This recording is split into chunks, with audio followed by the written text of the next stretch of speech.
আপনার তাহলে আমাকে একেবারেই পছন্দ নয়? প্রশ্নটা করে তানভীর তার শুকনো ঠোঁটজোড়া জিভ দিয়ে ভেজালো। আপনি বুঝতে পারছেন না, আমার পছন্দ অপছন্দ দিয়ে কিছুই আসে যায় না। আমার বাবা মা আপনাকে কখনোই পছন্দ করবেন না। কেন বলুন তো? আমি খুব একটা সুপুরুষ নই?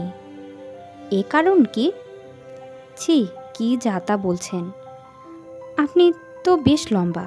ছেলেদের এরকম হাইট কিন্তু বিয়ের বাজারে বিশাল বড় প্লাস পয়েন্ট।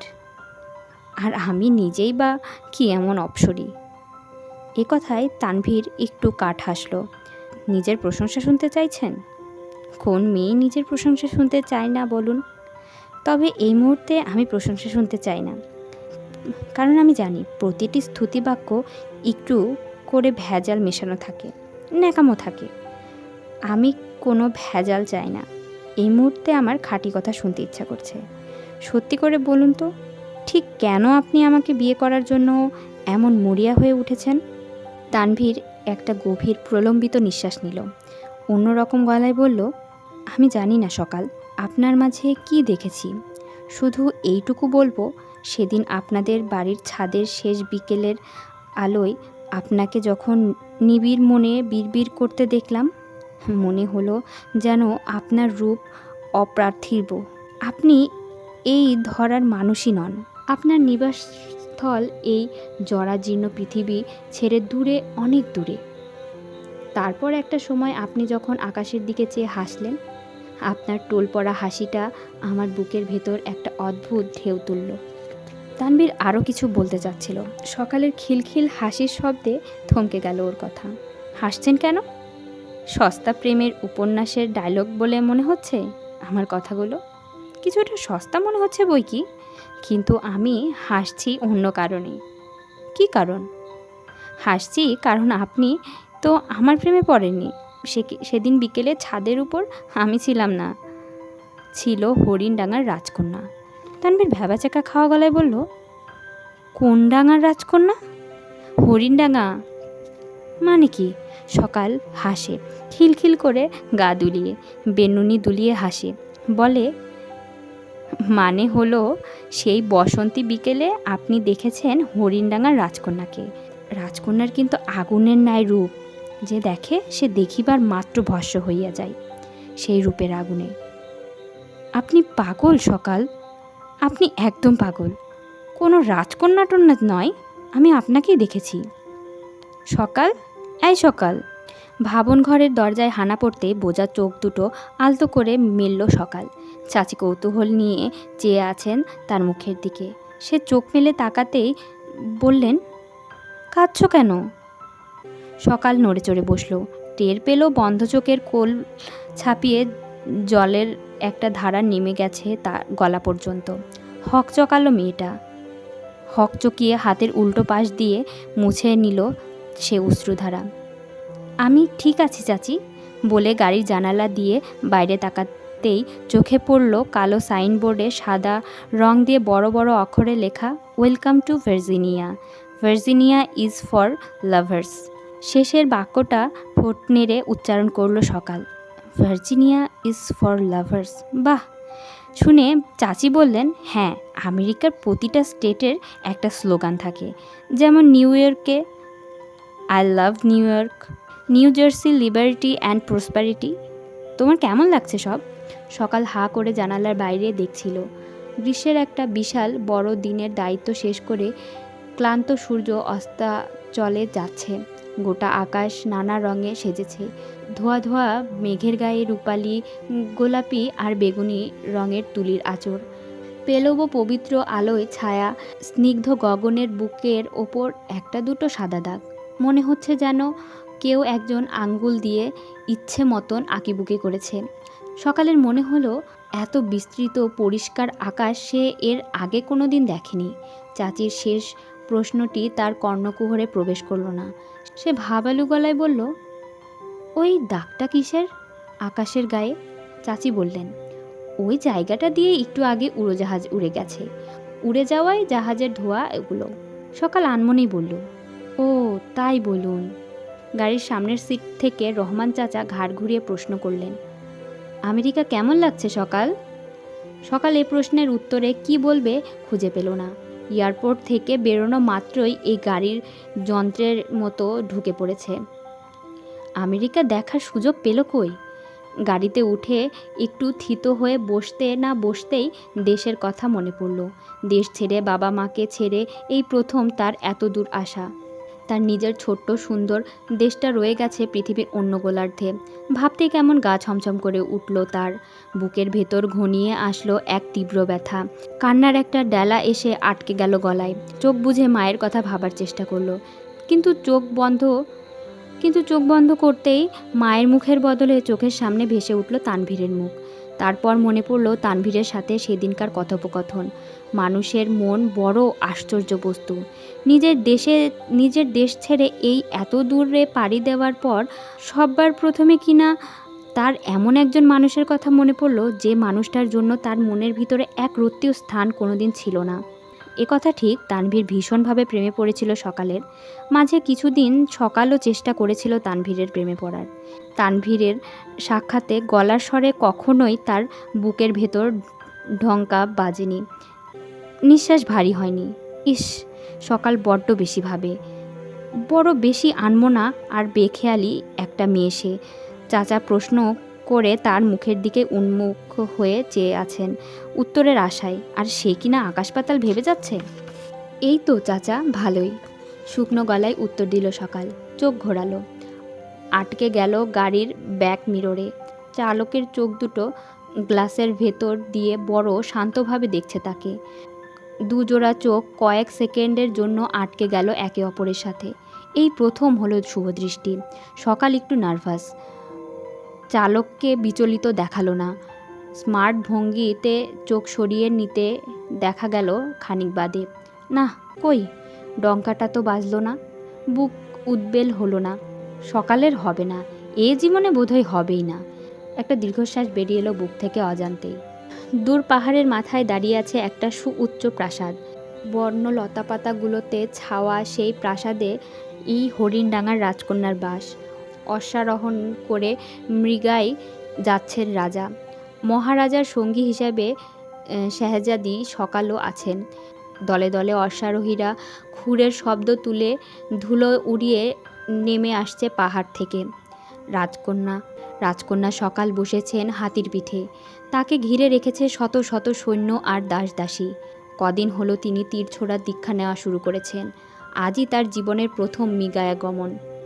এমন এক অদ্ভুত যুক্তিহীন অসমাপ্ত স্বপ্ন দেখে ঘুম থেকে জেগে উঠল সকাল।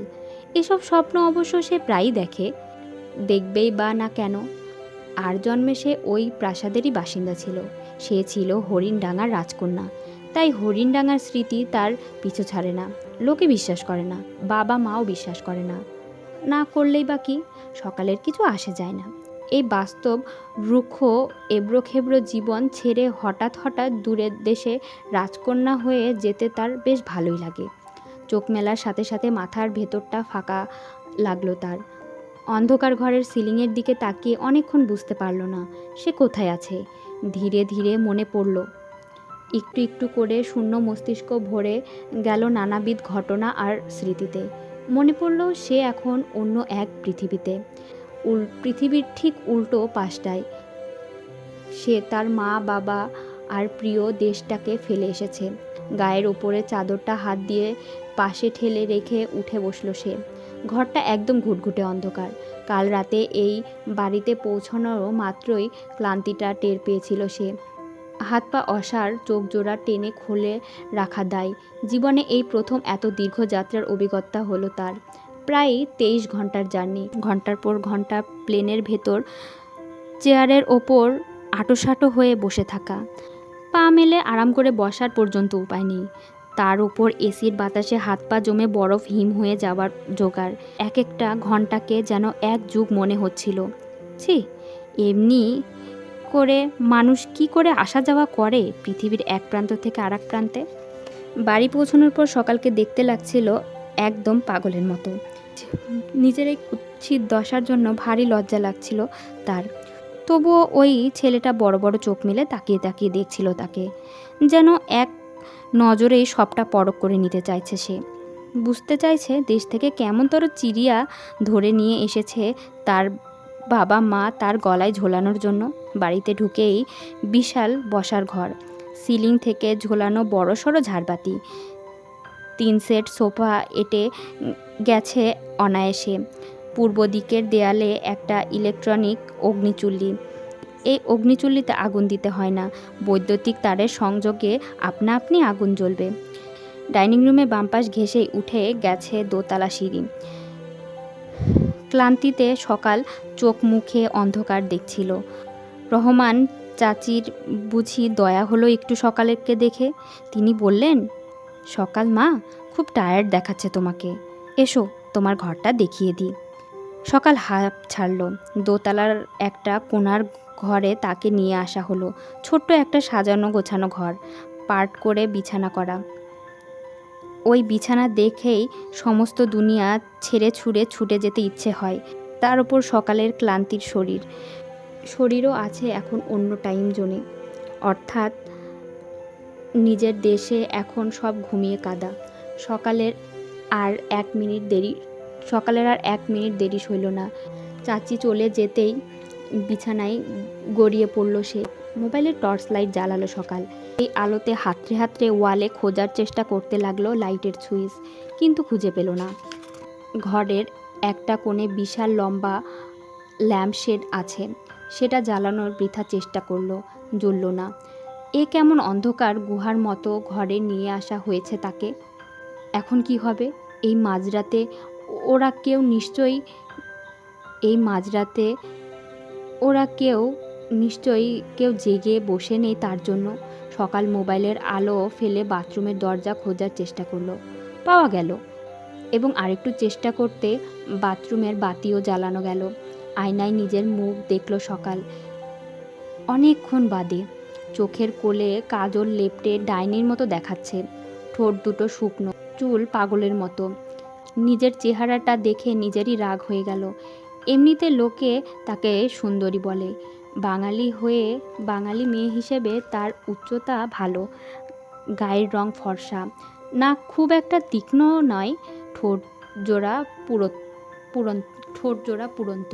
কেউ কেউ বলে তার চোখ দুটো নাকি ভারী টানা টানা গভীর। তবে কম বেশি সকলেই তার হাসির প্রশংসা করে থাকে। তাই সকাল অন্তত এইটুকু জানে যে সে হাসলে তাকে ভালো দেখায়। ঘটনার সূত্রপাত গত বছরের এপ্রিলে। পয়লা বৈশাখ। খুব সেজে গুজে ভার্সিটি গিয়েছিল সেদিন। বাড়ি ফিরে দেখল অপরিচিত এক দম্পতি বসার ঘরে বসে আছেন। বাবা পরিচয় করিয়ে দিলেন, মা, এই হচ্ছে তোমার রহমান চাচা, আমার বন্ধু, অনেক দিন পর দেশে ফিরলেন আমেরিকা থেকে। সকাল এই ভদ্রলোককে চেনেন। ছোটবেলায় প্রায় বিকেলেই উনি তাদের বাড়িতে চলে আসতেন বাবার সাথে আড্ডা দিতে। তবে তার স্ত্রীকে ছবির পাতায় ছাড়া সামনাসামনি কখনো দেখেনি সে। এই প্রথম। পারিবারিক অ্যালবামে পুরনো অনেক ছবি আছে মহিলার, কিন্তু আজব ব্যাপার হলো ছবির চেহারার সাথে বাস্তবের চেহারার কোনো মিল নেই। এ যেন সম্পূর্ণ অন্য এক মানুষ। ছবিতে তাকে দেখতে লেগেছিল গ্রাম্য কিন্তু দুর্দান্ত সুন্দরী এক নববধূ। এখন দেখে সেরকম আহামরি কোনো সুন্দরী মনে হচ্ছে না, তবে ভীষণ ফ্যাশনেবল এবং স্মার্ট মনে হচ্ছে। আমেরিকার বাতাস লেগে গ্রামের মহিলা মেমসাহেব হয়ে গেছে ভাবছিল সকাল। ওর এই একটাই রোগ, বড্ড ভাবে। মহিলা একটা স্লিভলেস সালোয়ার কামিজ পরেছেন। ফর্সা মোটা সোটা হাত দুটো টিউবলাইটের আলোয় চকচক করছে। বব চুলগুলো ছাড়া ঘাড়ের ওপর। ফ্যানের বাতাসে ভুরভুর করে উড়ে আসছে দামি বিদেশি পারফিউমের গন্ধ। প্রথম দেখায় মহিলার বয়স ঠাওর করা একটু মুশকিল। প্রথমে মনে হয় 45, তারপর একটু ভালো করে তাকালে বোঝা যায় 50 পেরিয়েছে। তবে তার হাসিটা মিষ্টি। সকাল কিছু বলার আগেই মহিলা আচমকা বসা থেকে উঠে তার দিকে এগিয়ে আসলেন। হাত দুটো ধরে ভারী বিস্মিত গলায় বললেন, ও মা, মেয়ে তো দেখি ভারী সুন্দর দেখতে। সকাল একটু অপ্রস্তুত হাসল, কি বলবে খুঁজে পেল না। ভদ্রমহিলা সকালের চিবুকটা হাতে তুলে ধরে বললেন, কি সুন্দর চোখ দুটো, বাহ, এমনটাই তো চেয়েছিলাম আমার ছেলের জন্য। ভীষণ পছন্দ হয়েছে মা তোমাকে। তোমাকেই আমার ছেলের বউ করব। সকাল ভরকালো। সেই ভরকানিটা তার চোখের পাতায় ভেসে উঠল। মনের ভাব কিছুতেই লুকাতে জানে না সে। চাচি টের পেয়ে বললেন, ভয় পেও না মা, ও আমার বড় ভালো ছেলে, মাথায় করে রাখবে তোমাকে। ততক্ষণে সকাল মোটামুটি নিশ্চিত যে এই মহিলার মাথা খারাপ, পাগলের প্রলাপ বকছে, স্রেফ অন্য কিছু না। কিন্তু মায়ের মুখের বিগলিত হাসিটা দেখে গা রিরি করে উঠল, যেন এই প্রস্তাব পেয়ে সে আনন্দে বিহ্বল হয়ে গেছে। মুখের ভাষা নেই কোনো, আছে শুধু গদগদ একখানা ভ্যাবলা ভারের মতো হাসি। মহিলা বলেই চললেন, তুমি ডক্টর নও তো? দেখতে তোমাকে দেখে কেন যেন ডাক্তার ডাক্তার লাগছে। সকাল বিরস গলায় বলল, জি না আন্টি, আমি ডাক্তার নই। ও, তাহলে নিশ্চয়ই ইঞ্জিনিয়ার। সকাল ঠোঁট বাঁকালো, ওসব কিছুই না আমি। মহিলা একটু নিভল, মনটা ভারী মন খারাপ করা গলায় বাড়িয়ে বলল, ডাক্তারও নও, ইঞ্জিনিয়ারও নও। সকালের মনটা একটু অপমানে টনটন করে উঠল। কথা শুনে মনে হচ্ছে ডাক্তার না হয় ইঞ্জিনিয়ার, এই দুটো একটা যেন না হলেই নয়। এই দুটি পেশা ছাড়া যেন দুনিয়াতে আর কোনো মানসম্মত পেশাই নেই। বাবা ততক্ষণে কথা বললেন, আমার মেয়ে ডাক্তার ইঞ্জিনিয়ার না হলেও কিন্তু ভালো ছাত্রী, ঢাকা বিশ্ববিদ্যালয়ের IBA থেকে পাশ করলো। রহমান চাচা বললেন, বাহ, বেশ ভালো তো, বেশ ভালো। তারপর নিজের স্ত্রীর দিকে তাকিয়ে বললেন, কি শুরু করলে তুমি? মেয়েটা মাত্র ঘরে ফিরল, একটু জিরোতে দাও তো। সকাল কোনো রকমে পালিয়ে বাঁচল জায়গাটা থেকে। ওরা চলে গেলে মা বললেন, কি ভীষণ ভালো মানুষ দেখেছিস এরা।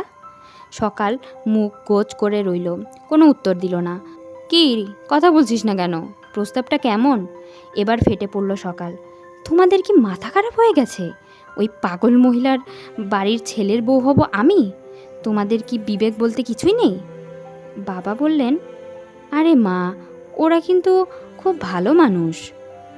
আমার কাছে কিন্তু প্রস্তাবটা বেশ ভালো বলে মনে হচ্ছে, কিন্তু ওর ছেলেকে তো আমি কোনো দিনই দেখিনি, চিনি না, জানি না, হুট করে বললেই বিয়ে করে নেওয়া যায়।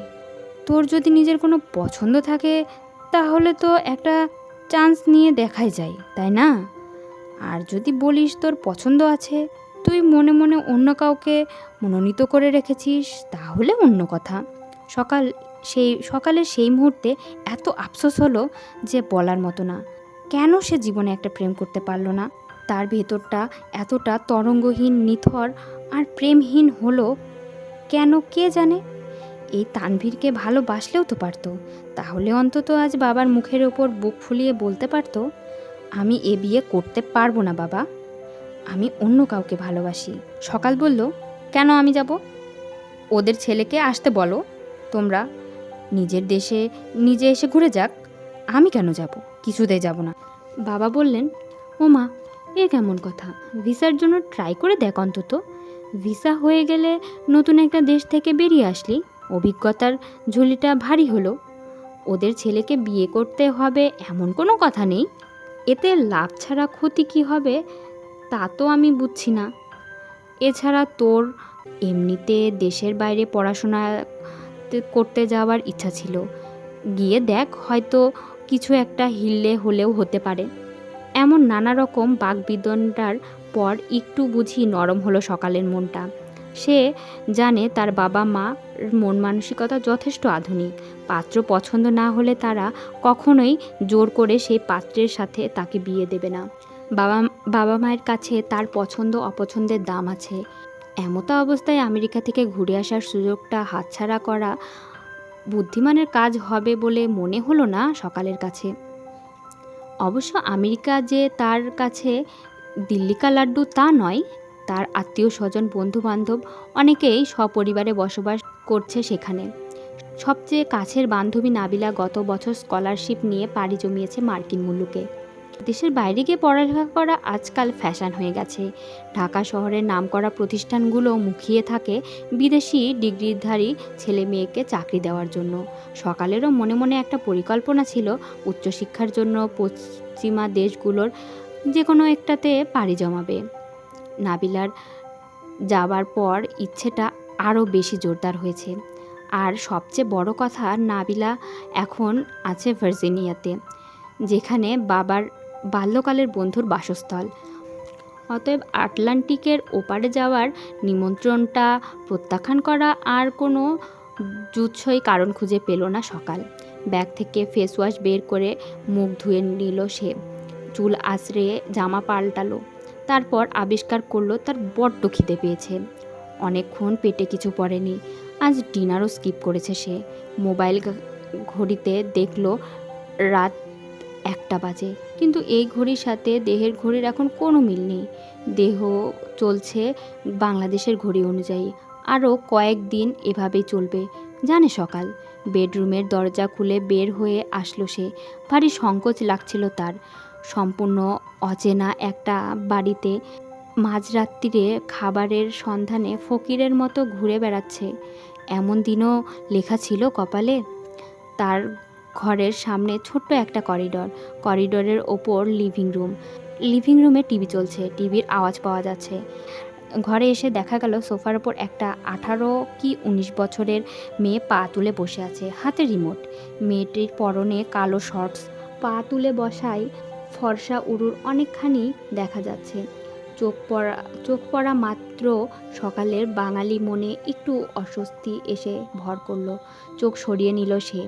মেয়েটি সকালকে দেখতে পেয়ে উঠে দাঁড়ালো, একগাল হেসে বলল, hi dear, you must be Sakal, right? Sakal আড়ষ্টভাবে মাথা নেড়ে সম্মতি জানালো। মেয়েটি তার হাত দিল সকালের দিকে। I am Tilly. সকাল ধরল টিলির হাতটা।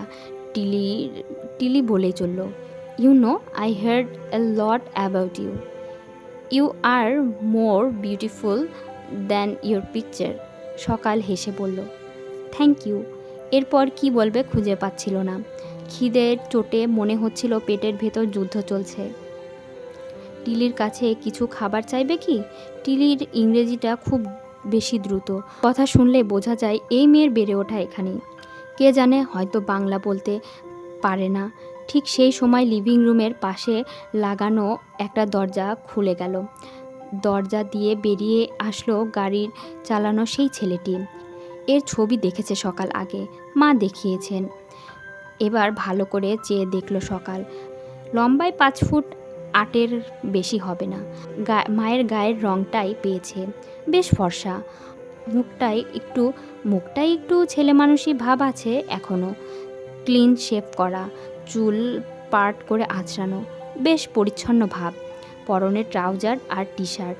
ছেলেটি ঘরে ঢুকতেই টিলি সকালকে বলল, have you met my brother? Sakal ঘাড় নাড়ল, no, I have not met him yet. ছেলেটি সকালের দিকে তাকিয়ে চমৎকার হাসলো। তারপর একটু তাচ্ছিল্য সুরে বলল, so you are that girl? Sakal প্রথমে বুঝল না কথাটা, অদ্ভুত হয়ে বলল, sorry? I said, are you that girl who came all the way from Bangladesh to meet this handsome hunk? অপমানে থমথম করে উঠল সকালের মুখখানা। রাগের চোটে ইংরেজি বলতে ভুলে গেল সে। ঝাঁঝালো গলায় বলল, মোটেও না। আমি নিজের ইচ্ছায় আপনার সাথে দেখা করতে আসিনি। আমি এসেছি কারণ আমার বাবা মা ভীষণভাবে চেয়েছিলেন আমি একবার এখানে আসি। ওনাদের মন রাখতেই আমার এখানে আসা। এখন বুঝেছেন নাকি বাংলা বোঝেন না? ইংরেজিতে অনুবাদ করে বলবো? ছেলেটা সকালের তেজের হলকায় একটু ঘাবড়ে গেল। ভ্যাবাচেকা খাওয়া গলায় ইংরেজিতে বলল, বাংলা বুঝবো না কেন? বুঝি, কিন্তু ভালো বলতে পারি না। তুমি কি রেগে গেছো? আমি দুষ্টুমি করছিলাম। দুষ্টুমির কথা শুনে সকাল একটু অপ্রতিভ হলো। মনে মনে গালি দিল নিজেকে। সত্যি সকাল, তুই একদম আনস্পার্ট, খ্যাত একটা। সেন্স অফ হিউমার বলতে কিচ্ছু নেই তোর ভেতরে। ছেলেটা আসলেই তো মজা করছিল, আর তুমি একটা থিক হেডেড এর মতো রাগ করে বসলে। তোমাকে দিয়ে কিচ্ছু হবে না। সকাল যে নিজের মনে কথা বলছে তা শুনতে না পেলেও টের পাওয়া যাচ্ছে ওর দিকে দেখেই। দুই ভাই বোন পরস্পরের চোখাচোখি হলো। হেসে ফেলল টিলি। সকাল পাছে আরও রেগে যায়, তাই হাত দিয়ে মুখ চেপে হাসি লুকানোর চেষ্টা করলো। ছেলেটাও হাসলো, হাসি নিয়ে হাত বাড়িয়ে দিল সকালের দিকে, বলল, ইটস ফাহাদ। সকাল হাসার চেষ্টা করলো। ফাহাদের হাতটা ধরে ছোট্ট একটা ঝাঁকুনি দিয়ে বলল, সকাল সকাল শেহজাদি। শেহজাদি? Interesting name. একটু থেমে ফাহাদ আবার বলল, ইউ আর প্রিটি দো। আমার মায়ের পছন্দটা কিন্তু খারাপ না, বলে একটু ফিচেল হাসলো ফাহাদ। সকাল ঠোঁট টিপল। সেই টেপা ঠোঁটের কোণে হাসি নাকি ভৎসনা তা ঠিক বোঝা গেল না। টিলি ইংরেজিতে বলল, তুমি নিশ্চয়ই ক্ষুধার্ত। ভীষণ। সকালের নির্ভেজাল স্বীকারোক্তি। আমি হোয়াইট সস পাস্তা বানিয়েছি, খাবে? অবশ্য তুমি চাইলে ট্রেডিশনাল ডিনারও করতে পারো। ভাত, চাল, মুরগি সবই আছে ফ্রিজে। তোমার কোনটা চাই? সকাল আজকাল একটু ডায়েট করার চেষ্টা করছে। ভাত বেশি খেলেই তার গাল দুটো বেলুনের মতো ফুলে যায়, বিচ্ছিরি লাগে দেখতে। এ কারণে ভাত খাওয়া কমিয়ে দিয়েছে সে। তবে প্রায় 23 ঘন্টার দীর্ঘ যাত্রার পর ভিন দেশে ভিন আকাশের নিচে এসে ভাত ডালের কথা শুনে লোভ সামলাতে পারল না। লজ্জা শরমের মাথা খেয়ে বলে ফেলল, ভাত চাই। এসো আমার সাথে, বলল টিলি। সকাল টিলির পেছন পেছন সিঁড়ি দিয়ে নেমে আসলো। প্রশ্ন করল, চাচা চাচি ঘুমিয়ে পড়েছেন? Yep, mom dad was so freaking tired. এদেশে রান্নাঘর আর খাবার ঘর বলতে আলাদা কিছু নেই।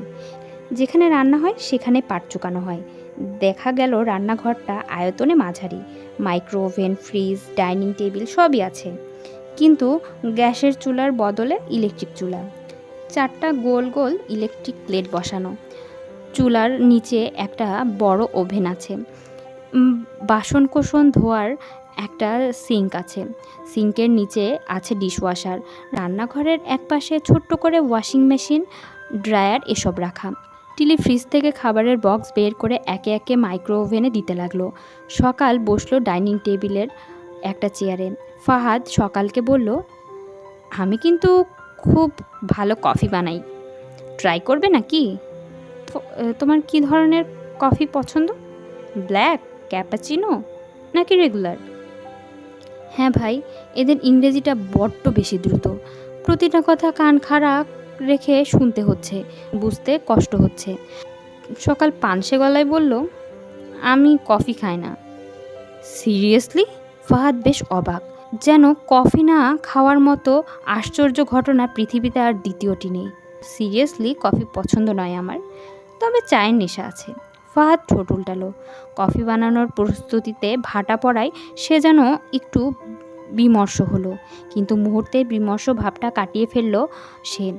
একগাল হেসে বলল, নো বিগ ডিল। তুমি কফি খাও না বলে কি আমরা খেতে পারবো না? কি টিলি, তোমার চাই?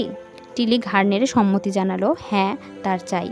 দুই ভাই বোনকে ভালো লেগে গেল সকালের। সহজ সরল বন্ধুত্বপূর্ণ, এমনই তো চাই। না, মার্কিন মুলুকে একটা মাস খারাপ কাটবে বলে মনে হচ্ছে না। খাওয়া দাওয়া হয়ে গেলে ওপর তলায় তার ঘরের সাথে লাগোয়া এক টুকরো বারান্দাটায় এসে দাঁড়ালো সকাল। বারান্দাটা বাড়ির পেছনের দিকে, অন্ধকারেও টের পাওয়া যাচ্ছে খুব কাছে জঙ্গল। আকাশে শুক্লপক্ষের একাদশী চাঁদ। জঙ্গলের গাছগুলোর মাথা 3 তলা দালানের সমান। ঝোপঝাড়ের গায়ে গায়ে জ্বলছে আর নিচ্ছে অসংখ্য জোনাকি, যেন আকাশ থেকে নেমে এসেছে নীল ডানার এক ঝাঁক ছোট্ট পরী। ঝিঝি পোকার নিরবিচ্ছিন্ন শব্দ ছাড়া আর কোনো কোলাহল নেই এই দিকটায়।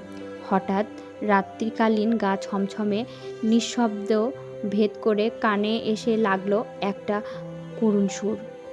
কেউ একজন বেহালা বাজাচ্ছে করুণ সুরে। শব্দ ভেসে আসছে নিচতলা থেকে। লোকারণ্যহীন এই অন্ধকার বন প্রান্তরে সেই সুরটা কেমন বুকে গিয়ে লাগলো। কে বাজাচ্ছে? ফাহাদ নয় তো? ফাহাদ ছেলেটা কিন্তু পাত্র হিসেবে মন্দ নয়, বেশ সপ্রতিভ, পেশায় ইঞ্জিনিয়ার, ভালো চাকরি করছে, সরল সাদাসিধে এবং অকপট ব্যবহার। এ কথা সত্য, ছেলেটাকে দেখে সকালের মনের ভেতর কোনো প্রেম প্রেম ভাব জাগ্রত হয়নি, কিন্তু প্রেম ছাড়াও জীবনে আরও অনেক বাস্তবতা আছে, বোঝাপড়া আছে, রুজি রোজগারের ব্যাপার আছে, জীবনযাত্রার মানের ব্যাপার আছে, শরীরের চাহিদা আছে। এসব বাস্তবিক ভালো লাগা দিয়ে অনায়াসে একটা জীবন হেসে খেলে পার করা যেতে পারে। বাবা মাকে ফোন করার কথা মনে পড়তেই আবিষ্কার করলো তার ফোনে এই মুহূর্তে ইন্টারনেট নেই, ওয়াইফাইয়ের পাসওয়ার্ডও জানে না। দুই ভাই বোন নিশ্চয়ই শুয়ে পড়েছে এতক্ষণে, কোত্থেকে জোগাড় করবে পাসওয়ার্ড এখন? বাবা মা নিশ্চয়ই তার ফোনের অপেক্ষায় আছেন। ভায়োলিনের সুর থেমে গেছে, বাতাস নেই, তবে ঠান্ডা একটা ছায়া আছে প্রকৃতিতে। সকালের একটু শীত শীত করছিল। ঢাকার শহরে এমন অন্ধকার নীরব রাতে দেখার সুযোগ নেই। মনে হচ্ছে যেন শহর ছেড়ে দূর কোনো গভীর জঙ্গলের রহস্যময় এক ডাকবাংলোতে বসে আছে সে। জঙ্গল থেকে যে কোনো মুহূর্তে বেরিয়ে আসতে পারে লম্বা দাঁতওয়ালা ড্রাকুলা কিংবা ভ্যাম্পায়ার। একটু গা ছমছম করে উঠল সকালের। হু হু করে একটা প্যাঁচা ডেকে উঠল কাছাকাছি কোথাও। ঠিক সেই সময় সকাল লক্ষ্য করল জঙ্গলের ধারে একটা বিশাল বড় ঝাঁকড়া গাছের নিচে দাঁড়িয়ে আছে বেশ লম্বা একজন মানুষ। অন্ধকারে মুখ দেখা যায় না, শুধু অবয়বটা বোঝা যায় মানুষটা সকালের দিকেই তাকিয়ে আছে মুখ উঁচু করে। টের পায় সকাল, টের পেয়ে গলা শুকিয়ে গেল এক অজানা ভয়ে। নিঃশ্বাস নিভে যায় কয়েক সেকেন্ডের জন্য। মানুষই তো ওটা, নাকি অন্য কিছু? সকাল দম বন্ধ করে চোখ বুজে ফেলে, আবার খোলে। না, এখন কেউ নেই, শুধু ঝাঁকড়া গাছের নিচে গজিয়ে থাকা জংলা ঝোপের পাতাগুলো তিরতির করে কাঁপছে।